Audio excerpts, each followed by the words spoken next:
agora nós vamos para o ministério da palavra. Hoje eu estou incumbido de trazer essa palavra para vocês, e o Senhor trouxe uma palavra muito forte no meu coração, que é sobre a multiplicação dos pães e os peixes. É uma palavra que realmente é muito conhecida, é uma palavra que realmente muitas pessoas pregam, e eu digo para vocês que eu sempre que li, todo mundo prega essa palavra, né? Essa palavra é batida, que nem as pessoas falam. Não, é a palavra de Deus, sempre tem tesouros escondidos ali, e ensinamentos para mim e para vocês. Então, nessa manhã, eu quero trazer essa palavra da multiplicação dos pães e os peixes. Eu coloquei como tema dessa mensagem, né, Deus continua fazendo multiplicação, Deus continua multiplicando. Ou seja, aquele mesmo Deus que fez essa multiplicação, Ele vai continuar fazendo na minha vida e na sua. Então, lá em João, capítulo 6, eu queria ler com vocês. João, capítulo 6, verso de número 1. Diz assim: algum tempo depois, Jesus partiu para outra margem do mar da Galileia, ou seja, o mar de Tiberíades, e grande multidão continuava a segui-lo, porque vira os sinais milagrosos que ele realizava nos doentes. Então Jesus subiu ao monte e assentou-se com os seus discípulos. Estava próximo à festa judaica da Páscoa. Levantando os olhos e vendo grande multidão que se aproximava, Jesus disse a Filipe: onde compraremos pão para esse povo comer? Essa pergunta apenas para pô-lo à prova, pois já tinha em mente o que ia fazer. Filipe respondeu: 200 denários não comprariam pão suficiente para que cada um recebesse um pedaço. Outro discípulo, André, irmão de Simão Pedro, tomou a palavra. Aqui está um rapaz com 5 pães de cevada e 2 peixinhos. Mas o que é isto para tanta gente? Disse Jesus: mandem o povo assentar-se. Havia muita grama naquele lugar, e todos se assentaram, e era cerca de 5.000 homens. Então Jesus tomou os pães, deu graças, partiu entre eles que estavam assentados, tanto quanto queriam, e fez o mesmo com os peixes. Depois que todos receberam o suficiente para comer, disse aos seus discípulos: ajuntem os pedaços que sobraram, que nada seja desperdiçado. Então eles os ajuntaram e encheram 12 cestos com os pedaços dos 5 pães de cevadas, deixados por aqueles que tinham comido. Depois de ver o sinal milagroso que Jesus tinha realizado, o povo começou a dizer: sem dúvida, esse é o profeta que deveria vir ao mundo. Sabendo Jesus que pretendiam proclamar o rei à força, retirou-se novamente sozinho para o monte. Pai, em nome de Jesus, eu oro por essa palavra, que o Senhor venha me usar, Pai, como um canal de bênção para trazer a revelação daquilo que o Senhor quer falar. Então, Pai, que os corações possam estar abertos nesse momento, Pai, ilumina os olhos do entendimento de cada um, para que eles possam ter a plena revelação da Tua palavra. Essa é a minha oração, em nome de Jesus. Amém e amém. Meus amados, a multiplicação dos pães e dos peixes. Há 2 multiplicações na palavra. Nós vemos que essa, até se você for ler aqui na palavra, ela está ali como um título, um subtítulo dizendo assim: a primeira multiplicação dos pães. Tem mais uma ali. Só que nós vemos aqui que essa multiplicação é um dos milagres, os maiores milagres de Jesus. Um dos maiores milagres de Jesus em nível de quantidade de pessoas que tem. Então, ele foi o maior milagre visto por pessoas. Ele tinha mais quantidade de pessoas. Nós vimos ali que continha mais ou menos 5.000 pessoas, sem contar mulheres e crianças. Aproximadamente, a história diz que 15 mil a 20 mil pessoas ali. Então, foi um milagre público gigantesco de Jesus. E aqui eu quero trazer umas curiosidades bíblicas antes de nós iniciarmos aqui. Esse milagre de Jesus, ele é citado em todos os evangelhos. É o único milagre, é um dos únicos, falar a verdade, são dois, esse e a ressurreição, que está citado em todos os evangelhos. Só que para a gente entender mais assim, nós vemos que em cada evangelho ele é citado de alguma forma. O evangelho de Mateus, Marcos e Lucas, eles são considerados evangelhos sinótipos, que eles estão o quê? Eles são similares. Essa palavra quer dizer similares, eles são parecidos, eles estão apontando tudo para o mesmo lugar. Eles são basicamente 90% iguais. Só que cada um está apontando para um lugar, dando uma referencinha ali, que você falou, opa, ele está falando uma coisa aqui que não falou nesse. Mas basicamente eles estão falando a mesma coisa. Nós vemos que Mateus, e é legal a gente entender assim, porque quando você entende para quem ele está escrevendo, isso traz mais luz à palavra. Mateus, ele escreve a carta dele, o evangelho dele, para os judeus. Então ele escreve para os judeus e ele está ali firmando Jesus como Messias. E você vê em várias vezes, quando você vê citações, está lendo Mateus, ele fala assim: assim diz o Senhor, assim como está na lei de Moisés. Ele cita muito falando da lei de Moisés, por quê? Porque como ele estava falando para judeus, aquilo ali ilustrava bem para eles. Marcos, ele já foi mais prático, por quê? Porque ele estava falando para os romanos da época. Então, ele meio que os romanos mesmo, ele não quis dar muito detalhes, mas ainda tem alguns detalhes ricos ali. Nós vemos que Lucas, o Lucas estava falando para os gregos, e ele tinha o intuito, quando ele estava escrevendo, revelar Jesus como filho do homem, como aquele homem perfeito. Então ele também, quando ele escreve, ele tem mais misericórdia. Você vai ver que ele fala ali, ele se importa com a viúva, com o órfão, com os pobres, os necessitados. Ele estava querendo falar dessa humanidade de Jesus, 100% Deus, mas se esvaziou de si mesmo, assumindo a forma de servo. Então ele fala isso. Mas João, por sua vez, João não. João ele tem um evangelho meio que singular. Ele fala, não, eu vou trazer outras coisas. Ele selecionou só 7 milagres mais importantes de Jesus. Sabe por quê? Porque quanto eles estavam apontando meio que para o mesmo lugar, um querendo falar para os bárbaros, outros para os judeus, outros para o grego, ele não, ele queria revelar Jesus como Deus. Tanto que se você vai ver, você começa ali em Mateus, você vê a genealogia de Jesus vindo a Abraão, tal. Lucas também, ele começa a genealogia ali. Marcos ele nem fala, porque como ele estava falando para os romanos, meio que aquilo não importava para eles. Você vê que você tem esse entendimento. Mas João, como ele queria revelar Jesus como Deus, ele não inicia com a genealogia, ele inicia dizendo assim: no princípio era o verbo, e o verbo era Deus, e o verbo estava com Deus. Então ele queria falar de Jesus como o verbo vivo, encarnado. Então nós vemos que, dando esse pano de fundo, esse início, nós vemos a importância dessa multiplicação. E aqui, como curiosidade, desses 7, que eu falei, milagres que João citou, o primeiro ali é Jesus transformando água em vinho, que só tem aqui, não tem em outro. Ele fala da cura do oficial, que é o centurião. A cura do paralítico de Betsaida, a multiplicação dos pães e os peixes. Jesus anda sobre as águas, a cura do cego de nascença e a ressurreição de Lázaro. Então ele escolheu 7 desses milagres, ele foi lá, escolheu, pensou os melhores, para que ele pudesse apresentar Jesus como Deus.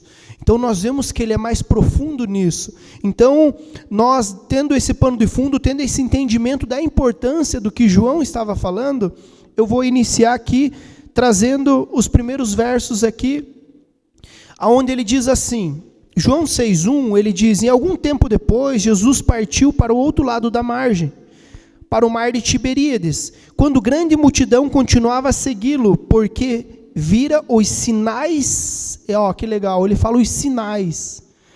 Algo legal também de João, que enquanto os outros falam dos milagres, ele fala dos sinais. E algo bem interessante, até eu estava no estudo dessa palavra, e uma ilustração que eu vi foi o quê? Quando você fala o sinal é só algo que aponta para algo muito maior. Você vai, nós estamos indo ali para chegar e não conhecia, eu quero achar lá o Shopping Plaza, e você vê aquela plaquinha ali, Shopping Plaza. Ali é o sinal, a placa, mas quando você chega, o shopping é muito grande. Ele é gigante, ele não é do tamanho do sinal, do tamanho da placa. Então o sinal, ele só aponta aquilo que é muito maior.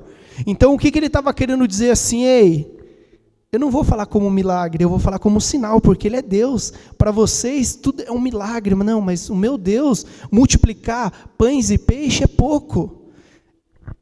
Ressuscitar, um homem é pouco, ele é Deus, ele quer dar vida eterna, porque se a gente for ver, tanto que os judeus, sempre quando Jesus ia fazendo as coisas, ele ia lá e mostrava que ele era Deus. O que é mais fácil para mim? Dizer levanta e anda, ou dizer seus pecados são perdoados? Sabe, só Deus podia fazer isso. Então nós vemos que João tem esse intuito de representar Deus vivo e encarnado ali. E aqui nós vemos que no outro evangelho, que seja de Marcos, ele já traz algo diferente. Aqui ele só fala que eles estavam para atravessar um mar ali, à beira do rio. Mas em Marcos ali, ele já fala diferente. Havia muita gente vindo, a ponto deles não terem tempo para comer. Jesus lhe disse, venham comigo para um lugar deserto e descansem um pouco. Assim eles se afastaram num barco para um lugar deserto. Mas muitos dos que viram, retiraram-se, e tendo reconhecido que era ele, começaram a correr a pé de todas as cidades e chegaram antes que eles lá. Então imagine ali, Jesus tinha acabado de fazer alguns milagres ali antes da multiplicação dos pães e os peixes. Então eles falaram, a ponto que Marcos cita isso aqui. Marcos chega e fala, a ponto de nós estarmos cansados, a ponto de nós não termos tempo nem para comer. Jesus falou, não, vamos para um lugar deserto aí, vamos descansar. Sabe, vamos ficar de boa. E aqui eu já aplico para a nossa vida. Às vezes quando você quer servir a Deus, quando você quer experimentar os milagres, às vezes você não vai ter tempo nem para comer. Principalmente você que vai querer fazer o teu jejum, buscar. Mas às vezes você fala, eu estou sem tempo. Agora que eu peguei a obra de Deus, não está dando para mim fazer nada. Sabe, não. Nós vamos ver no decorrer aqui, nós já lemos, ele teve misericórdia do povo. Por mais que eles foram para descansar, o intuito deles era ir descansar. Vamos lá descansar, então vamos ficar um pouco aqui de boa. Vocês merecem. Mas quando Jesus viu eles, e isso eu li em João, mas em Marcos também, em Lucas ele fala que ele teve compaixão porque ele viu eles como ovelhas sem pastor. Ele viu toda aquela multidão desesperada e ele falou, não, eu não vou deixar eles órfãos, eu vou chegar neles, eu vou apacentar. Sabe, ele é o bom pastor. E continuando ali, então Jesus subiu ao monte e assentou-se com os discípulos que estava próximo da festa judaica. Aqui eu achei bem interessante, mas com esse contexto de entendendo que Jesus queria apresentar Jesus como Deus, isso traz uma ilustração, porque se você for ver, parece que o texto está do nada perdido aqui. Ele se assentou com os discípulos, se a gente pegar um pouquinho do outro, porque eles estavam cansados, vamos ficar de boa aqui. E de repente, do nada, João coloca ali, e estava próximo à festa judaica da Páscoa. Por que do nada ele chega e fala, está perto a Páscoa? Sabe por quê? Porque ele estava querendo apontar para Cristo. Vocês lembram que lá no Antigo Testamento, quando eles estavam ali passando por necessidade, o que Deus fez? Fez chover maná do céu para eles, ou seja, o pão. Ele fez eles experimentarem esse pão do céu, só que a gente vê que até em João, se a gente continuar aqui, é só a multiplicação dos pães e os peixes. Mas quando eu vou citar da ceia, muitas das vezes eu uso até o verso de João 6,56, que é o decorrer de todo esse capítulo, porque ele fala, eu sou o pão vivo que desceu do céu. Então, enquanto vocês estão ali pensando, será que eu vou conseguir isso? Será que eu vou conseguir esse pão aqui? Ele fala, eu sou o pão vivo que desceu do céu. Sabe, João, ele quer citar a Páscoa. Jesus não faz nada desconectado da história. Ele está sempre ligado no hoje e no propósito eterno.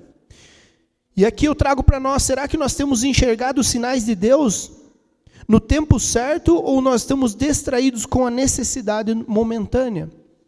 Sabe por que Deus ele não faz nada desconectado? Aqui não é porque colocou aqui a festa judaica, não. Ele está conectado com o céu. Era uma festa muito importante, até hoje é uma das festas mais importantes para eles, é a Páscoa. É onde eles eram perdoados dos seus pecados, e isso acontecia, mas mal sabia eles que ele era o Messias e ia fazer essa grande expiação ali, o grande sacrifício seria feito nele, no corpo dele, para que todos tivessem direito à salvação.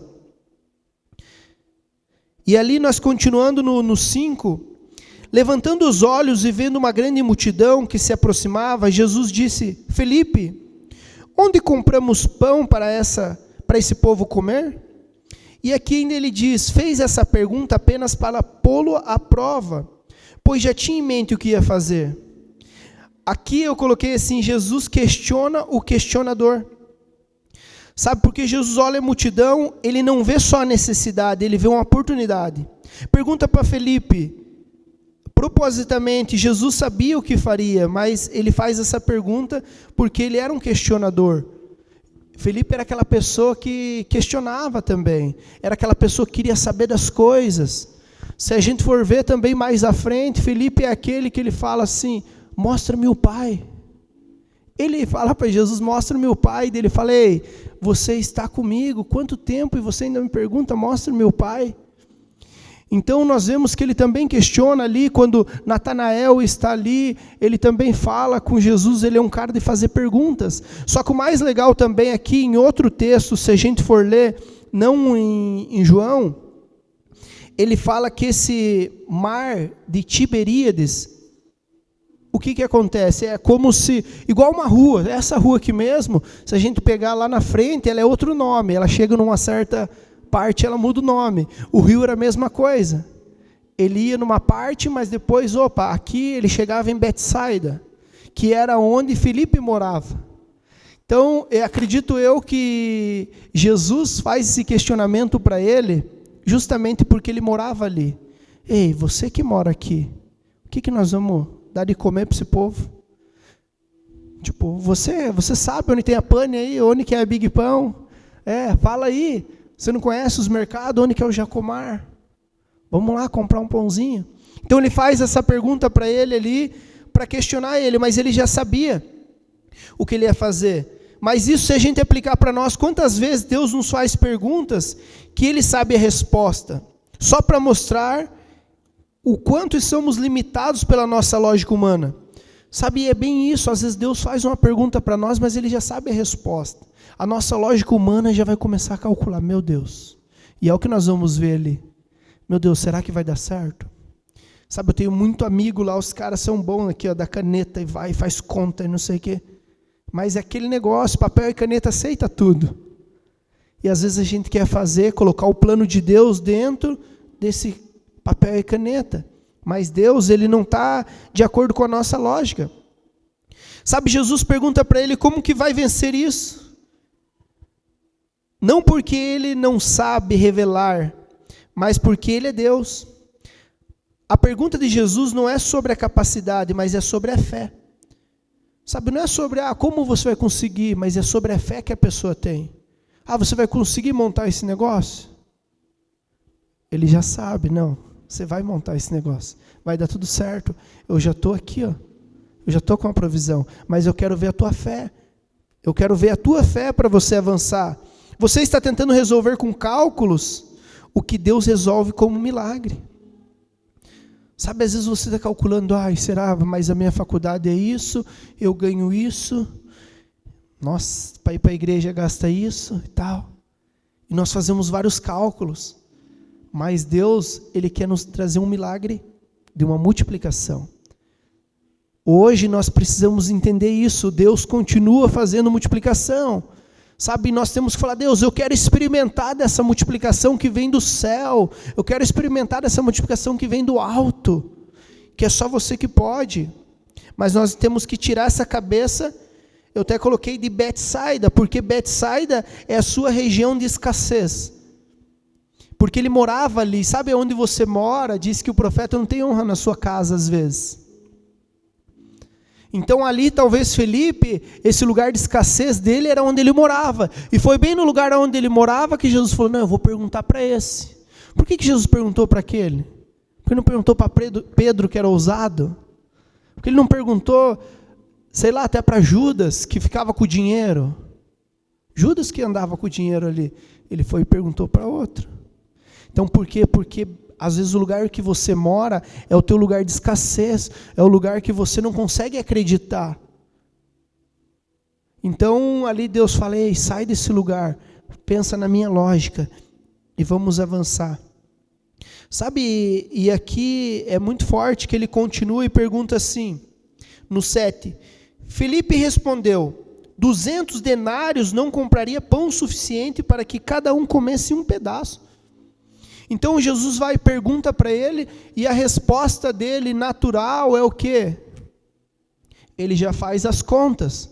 Eita, olha o tanto de multidão, 5.000 homens, fora mulher e criança, cara, acho que tem umas 20.000 pessoas aqui, 15.000 pessoas. Ele vai lá e faz a matemática e fala, ei, 200 denários não comprariam pão suficiente para todo mundo. Então ele faz essa matemática real. Mas Felipe, ele olha para a sua limitação. Até não gosto de falar isso aqui porque parece coach. Mas às vezes nós temos crenças limitantes. Não é uma palavra de coach, crenças limitantes. Para você não chegar e falar, você tem falta de fé, irmão. A tua fé é fraca. E nós temos essa fé fraca às vezes. Ou essa crença limitante, se você quer, para ficar mais bonito.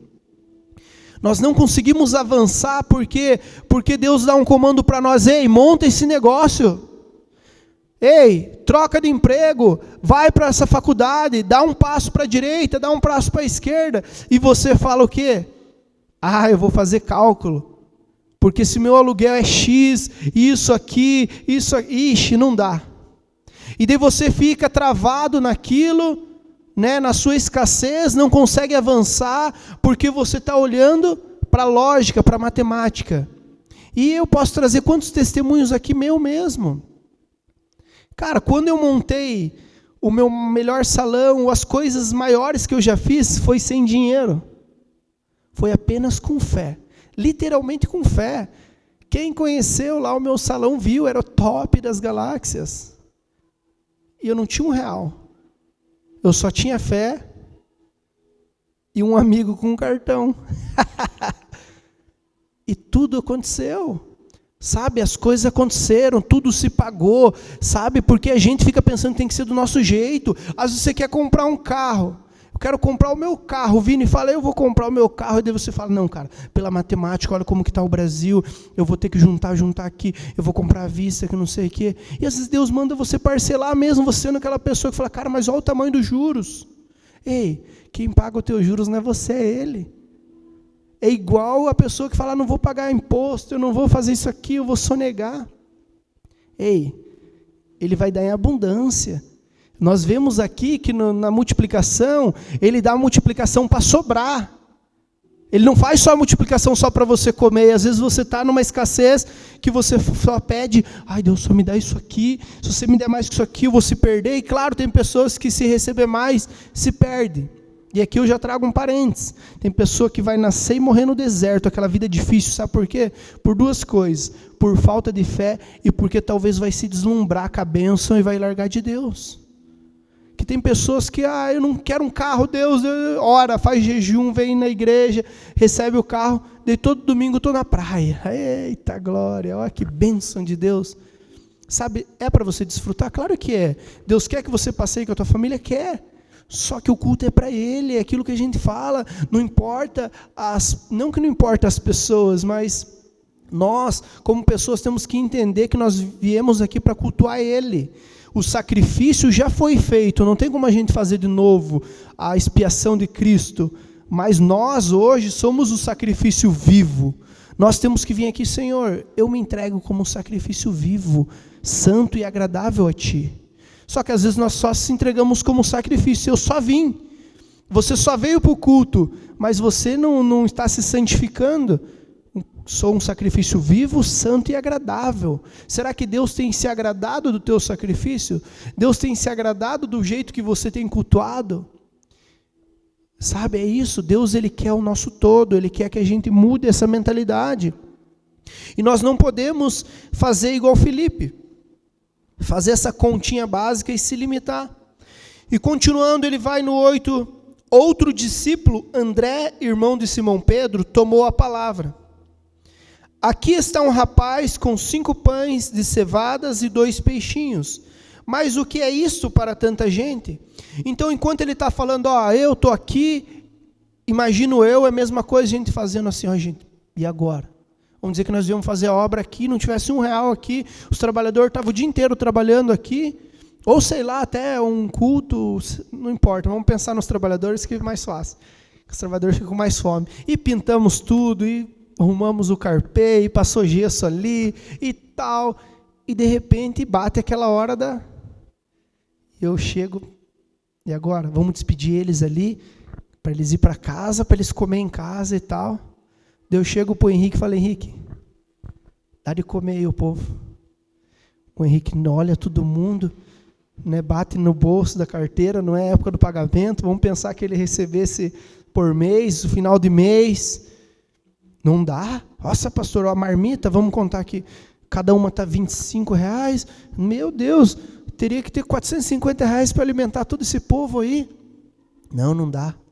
E daí, de repente, veio o Bruno. Toma a palavra, porque ele começou a fazer cálculo, é ali que ele fez. Ele estava com a sua crença limitante. Mas, de repente, veio o Bruno cheio de fé, sem R$1 no bolso, igual o pastor lá, aquela situação, e fala, ei, tem um cara aqui, o Vini, ó o Vini aqui, ó. Vini chegou aqui e tá com 30 centavos aqui. Eu acho que seria isso, se comparar 5 pães e 2 peixes para 20 mil pessoas, talvez seria centavos. Sei lá, está com 1,50 aqui. E aí? Então é isso, sabe? É a gente entender que Deus do pouco faz muito, mas nós precisamos ter essa ousadia. Sabe, de André? Aquela ousadia de não calcular, de apenas falar, ei, vou solucionar. E nós, como agentes de Deus, de transformação, nós temos que ser essas pessoas que transformam o ambiente. Está acontecendo alguma coisa? Não, deixa que eu resolvo. Vou lá, vou resolver. Deixa comigo. E é isso que ele fez. André não tinha resposta completa, mas trouxe o que tinha. Um menino, 5 pães e 2 peixes. E olha aqui a curiosidade também. Esse pão, ele deixa bem explícito. Ele fala pães de cevada. Ele era uma comida simples da época. Era como se fosse o kit do pobre. Ou pegou o Bolsa Família, está aqui. Ó. É mais ou menos isso. Está aqui. Ó. Era um kitzinho do pobre, porque era um pão de cevada, era como se fosse algo, e você vê até lá em Salomão, dava para os seus bois, os cavalos lá, esse tipo de pão de cevada. Até esqueci de colocar esse versículo aqui, mas depois você procura, é bom que daí você fala, vamos ver se o pastor está falando de heresia mesmo, ou é verdade. Então, ele vai e dava isso daí. Então, ele está assemelhando, mostrando, ei, o que tem ainda não é do bom, não é coisa boa. Então, ele falava sobre isso. André também demonstra dúvida, mas, pelo menos, ele reage. Porque ele fala, tem isso aqui, mas será que vai dar? Então, ele mostra a dúvida. O menino não tinha um banquete, mas tinha disponibilidade. Agora, aqui falando do menino, né? Quantas vezes nós também temos pouco, mas escondemos por vergonha? Sabe, às vezes, agora aqui aplicando até para a tua vida espiritual, você fala, eu não vou pregar porque o que eu sei é só isso. Eu não vou assumir tal coisa porque eu tenho muito pouco.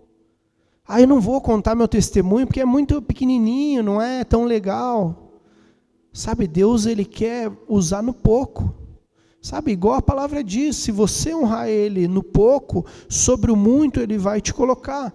Se você souber administrar o pouco que você tem, Ele vai te confiar mais coisas. É isso que a palavra de Deus diz. Então nós temos que saber que aqui Ele também nos ensina até sobre administração da nossa casa, o nosso lar, os nossos negócios.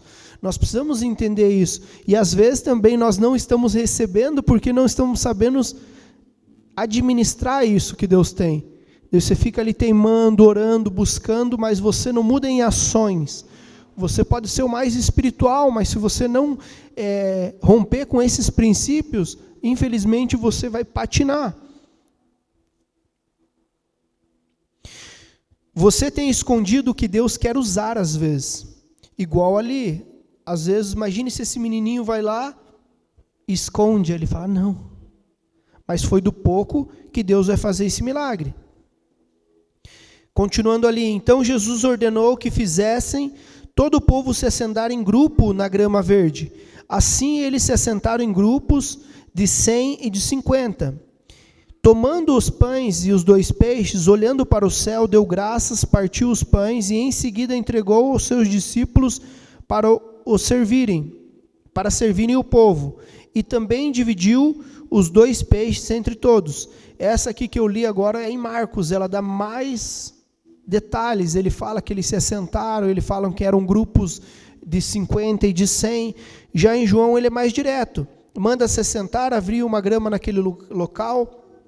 E ele também traz uma outra informação, que é aquela que eu falei, eram cerca de 5.000 homens. Daí Jesus tomou o pão, deu graças, partiu e deu àqueles que estavam sentados, e fez a mesma coisa com os peixes.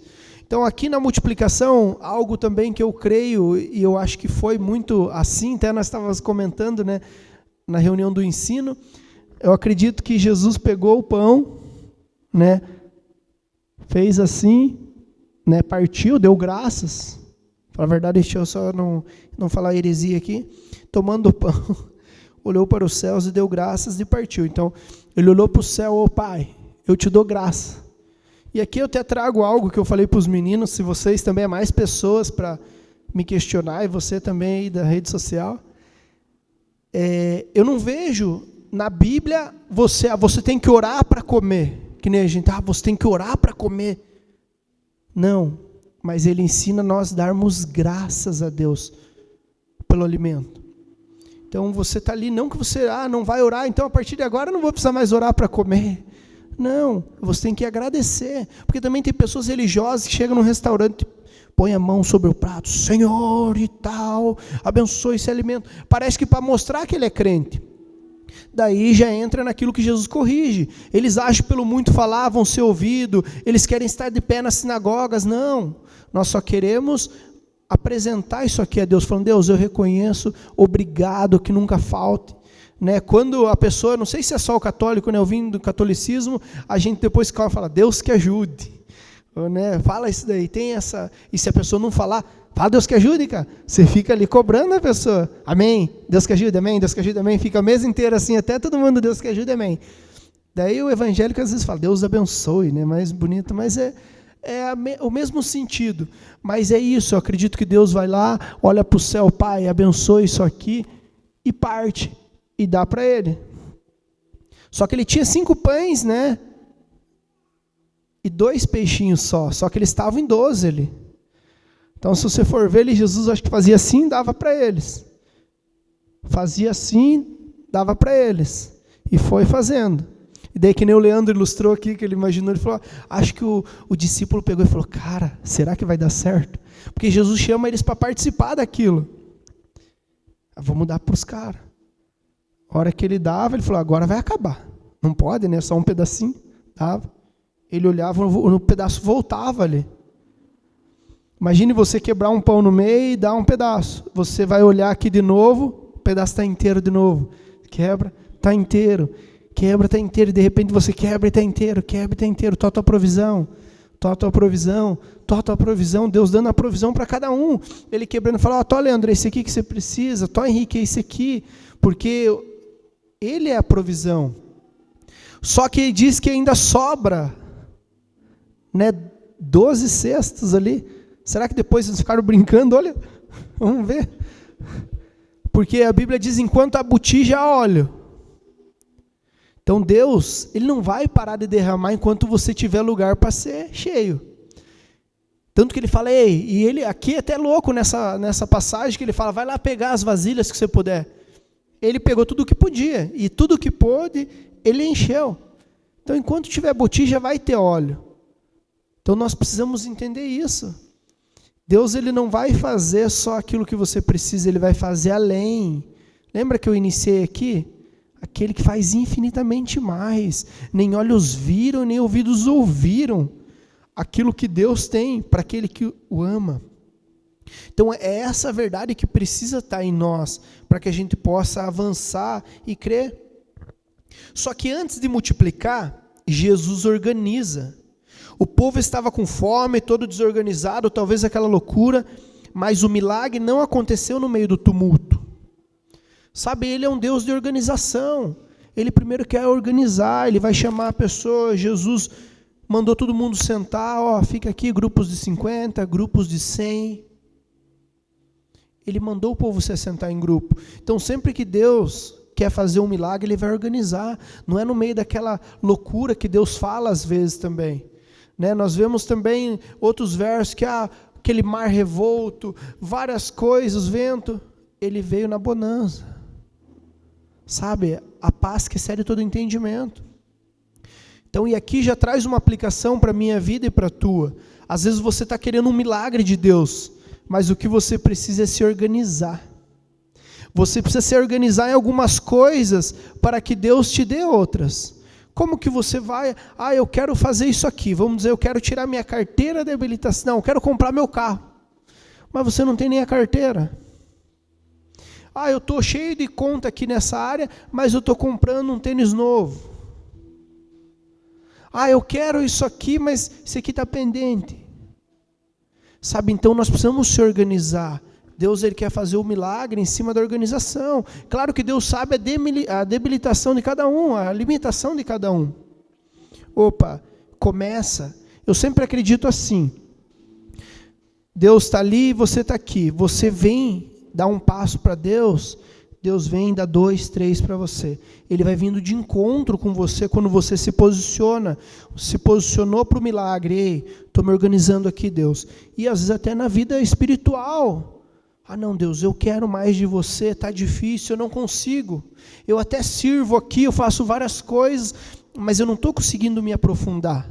Sabe, se posicione e fale, ei, Deus, eu quero aprender mais de você. Eu quero entregar mais, eu quero queimar por você, quero aprender mais da tua palavra. Eu vou entrar nesse grupo e na próxima segunda-feira eu vou estar aqui, aprendendo, sabe, aprendendo coisas com a palavra de Deus, porque é a palavra de Deus que nos muda, o que nos liberta. Conhecereis a verdade e a verdade vos libertará. Talvez você pode ser o maior endemoniado que tenha. Está endemoniado, a pessoa orou por você, o pastor orou e vai... demônio vai embora. Só que se você não se encher da palavra, o lavar regenerador da palavra que te liberta. Então, conforme você vai conhecendo a palavra, você fala, ei, isso aqui não faz sentido mais. Tira. E eu acredito que é você que tira. Você fala, isso aqui eu não quero mais, você pega e tira. Isso aqui não faz sentido para mim, eu tiro. Então você vai sendo constrangido pela palavra e você vai deixando de fazer aquelas coisas que você acha que não cabe mais, junto com o Espírito Santo, porque você vai estar dando a ocasião ao Espírito e não à carne. Então nós precisamos se organizar e fazer, ei, esse é meu horário de orar, esse é meu horário de orar, esse é meu horário de buscar, esse é meu horário. Sabe, precisa de organização para tudo. A maioria das pessoas, pergunte para as pessoas mais bem financeiramente que você conhece, se eles não são organizados. As pessoas que, que gostam de limpeza tal, eles têm uma organização. Então, em cada área, e às vezes nós não procuramos as pessoas especialistas para nos dar os conselhos. Nós queremos fazer, pegamos de tudo um pouco e acaba que vira aquela salada. Acaba que nós não aprendemos nada. Então, Deus, Ele é um Deus de organização. Jesus mandou se assentar, dividir em grupo, criar um ambiente de ordem e comunhão. Isso mostra que a provisão de Deus flui onde há estrutura. A grama verde também lembra os pastos verdejantes. Ali em Salmo 23 ele fala, ei, se assente aqui, ó, águas tranquilas, os pastos verdejantes. Ele era o bom pastor. Então Deus às vezes quer que você se acalme. Sabe, você se acalme, assente nesse lugar ali, no esconderijo do Altíssimo, como eu já preguei aqui. E fale, Deus, me ajuda a organizar. Ou as suas emoções às vezes estão toda bagunçada na sua cabeça e você precisa falar, Deus, me ajuda a organizar isso. Porque às vezes se você está organizado com a sua mente, as outras coisas não vão acontecer. Não é que às vezes nós estamos aqui, eu e a pastora, um olha para o outro, aquelas caras, e a criança correndo para lá e não sei o quê, mas daí você tal. Só que daí Deus vem para mim, deixe vir a mim os pequeninos. Vai, me adore. Então nós precisamos estar com a mente organizada também, para que a gente possa cultuar a Deus da melhor forma. E às vezes você está lá com um problema emocional e não consegue avançar.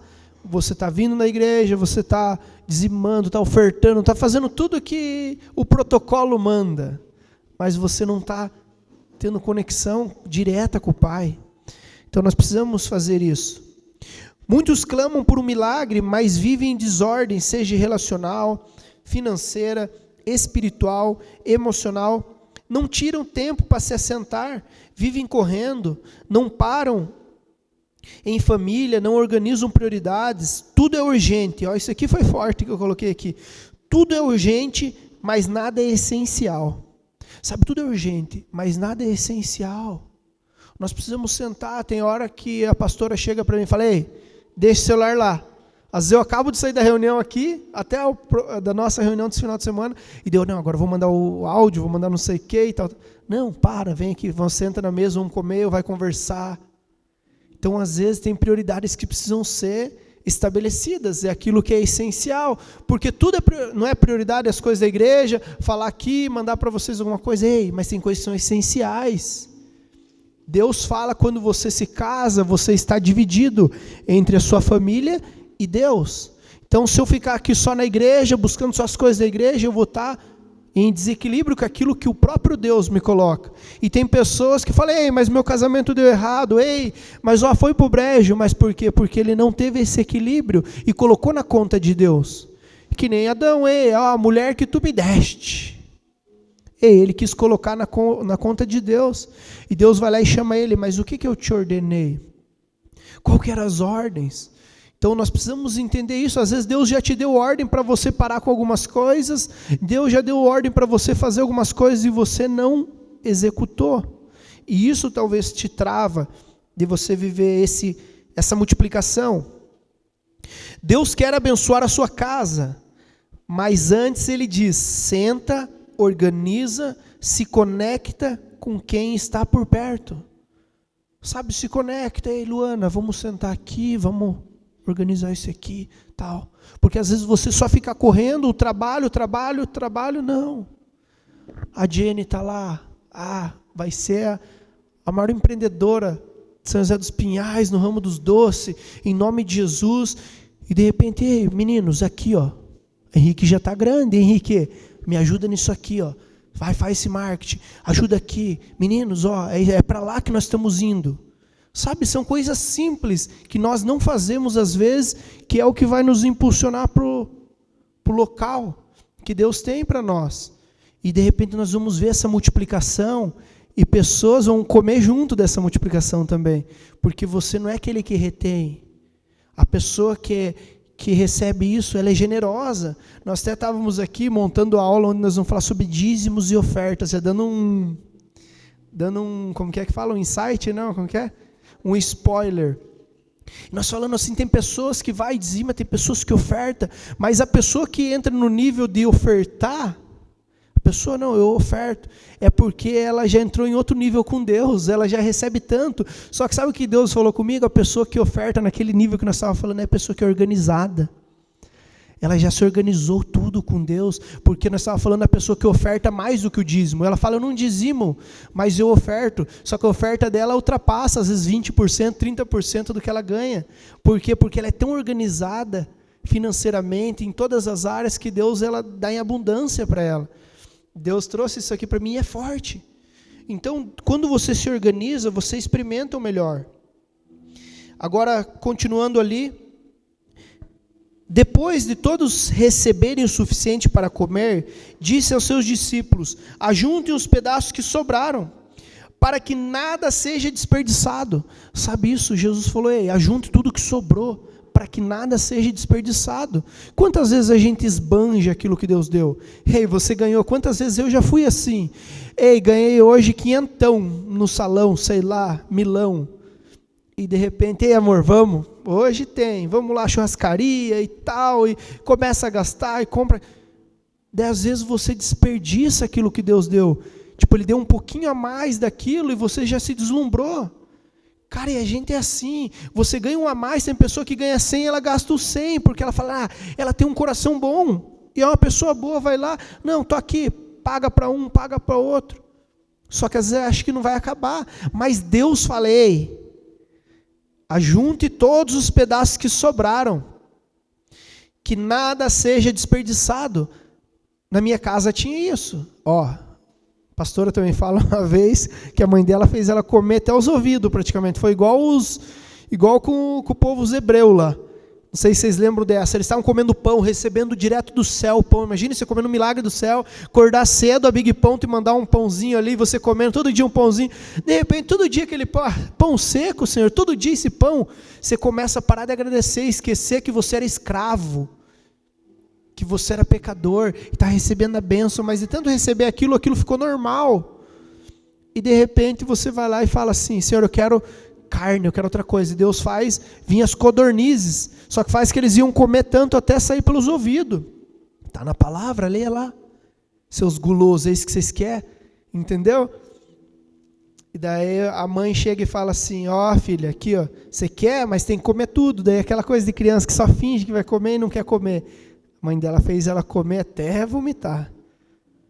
Entendeu? Então é assim. Às vezes a gente desperdiça. E numa casa ali o certo, não, é isso aqui, não pode desperdiçar. A mãe já ensina, tem pessoa, já ouviram essa? Tem pessoa que está passando fome e você está reclamando disso aqui. Olha só aí, tal. Então a gente tem que entender que o próprio Jesus falou, ajuntem todas as sobras, que nada seja desperdiçado. Então eles ajuntaram e encheram 12 cestos de pedaços, 5 pães de cevadas, deixado por eles, que eles tinham comido. Então nós vemos aqui que Deus realmente, Ele quer e se importa que a gente faça da sobra um suprimento para o futuro. Então agora os 2 últimos versos aqui para nós finalizar, se o louvor quiser subir. Aqui no 14 e no 15 ele diz...